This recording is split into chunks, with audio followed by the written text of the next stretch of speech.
9 p.m. Eastern on NBA TV.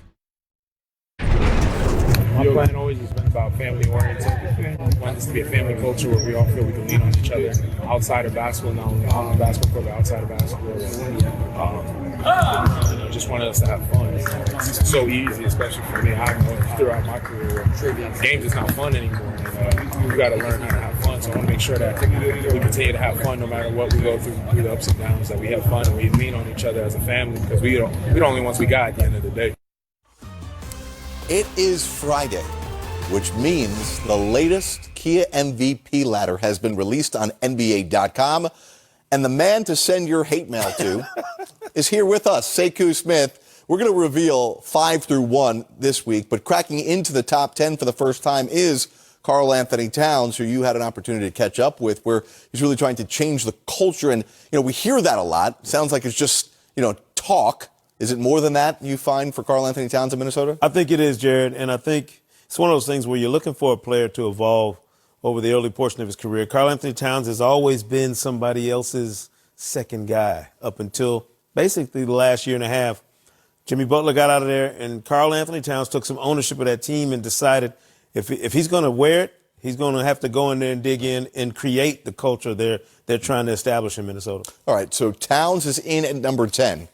I didn't want to do any spying early on and see what your list was. So I'm seeing this at home with the world for the first time. Are you ready to reveal this week's list? Yeah, what do you mean you didn't do any spying? I hope there's some changes on this. I've got some demands. I don't know if you've met them. You like to nitpick, right?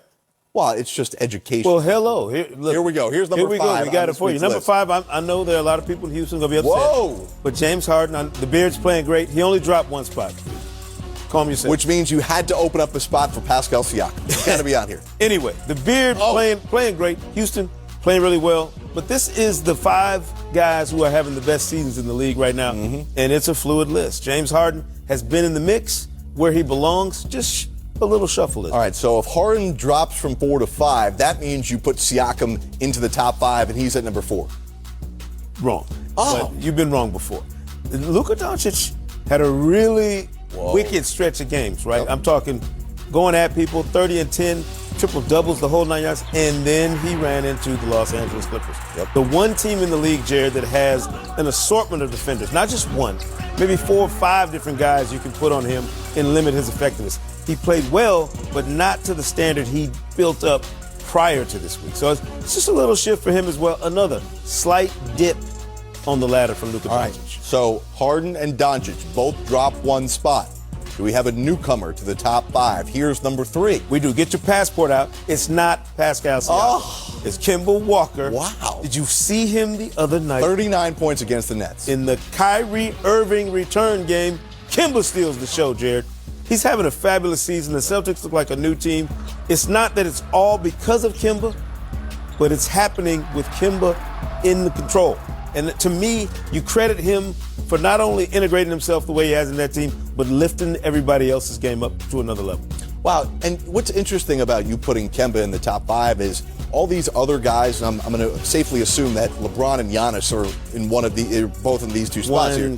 But with that said, all of these guys are among the top leading scorers in the NBA. Kemba's not right up there at the upper echelon. Right. And he's on that team, he's not asked to be a 30-point scorer necessarily. Right. That's not the role you're going to ask Kemba to play on this Boston team. And to me, if he was, that would probably be a bad thing. But you're rewarding winning here. I'm rewarding winning, and I'm rewarding him taking the challenge to go to Boston and replace one of the best players in the league and produce in ways that Kyrie simply could not with these same guys. And scary, too, because a week ago, tonight, Semi Ojeleye nearly derailed that when the two of them collided. Part of where he is there is a testament to his toughness. The guy comes back after 1 game and goes for 39. All right, so Kemba into the top 5. In at number 2 this week on the Kia MVP ladder on NBA.com. This was a hard one. LeBron James is playing well enough to be first on anybody's MVP ladder. I understand that. The Lakers' best 18-game starting franchises. Are you serious? Better than the Showtime Lakers? Better than the Kobe? What? But this is all happening on LeBron's watch. You give him credit, Jared, obviously, for resurrecting himself after the toughest season he's had since he was a youngster in this league. The Lakers look like a championship squad, and as much as it's about Anthony Davis being a next-level talent, it's about LeBron James and leadership and the way he's directed traffic there. All right, so LeBron at number 2 remains where he was a week ago, which means at number 1 again is the reigning MVP. Yeah, and listen, the more you dig into what Giannis is doing, they go 7-0 without the only other All-Star on that roster in uniform. I mean, nothing changes. Chris Middleton comes back, Giannis blinks and continues to do what Giannis does. Yeah. He's having an unbelievable encore season. You know, and he told us, I'm going to keep talking about this until we get to this point. He said he doesn't want to be talked about as the MVP until he wins another one.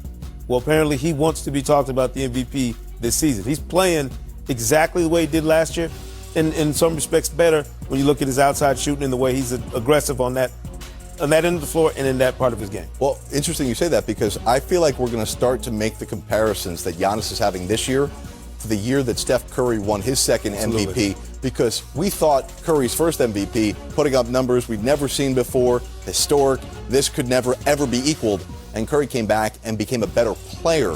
Remember, he was in the conversation for most improved player the year he won unanimous MVP, and that's what's happening with Giannis. He's putting up career numbers across the board. Yeah, ask yourself, what stopped Steph Curry MVP conversations?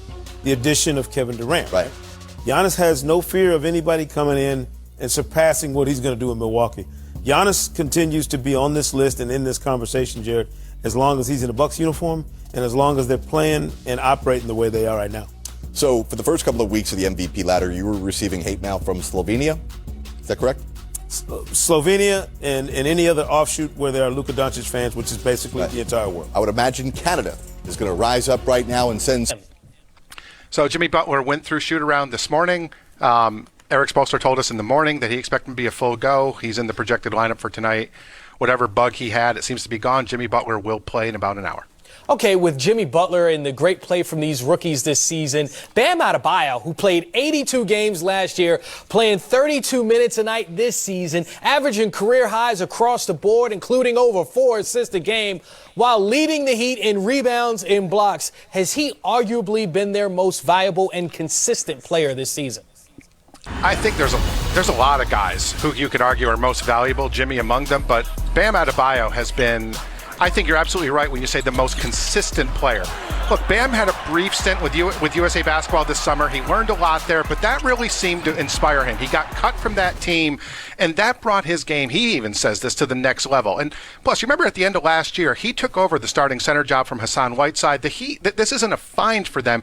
They expected him to be the starting center. They did not maybe expect him to be this good, but obviously they're very pleased. And Bam himself, his own harshest critic, says there's a lot more he can do.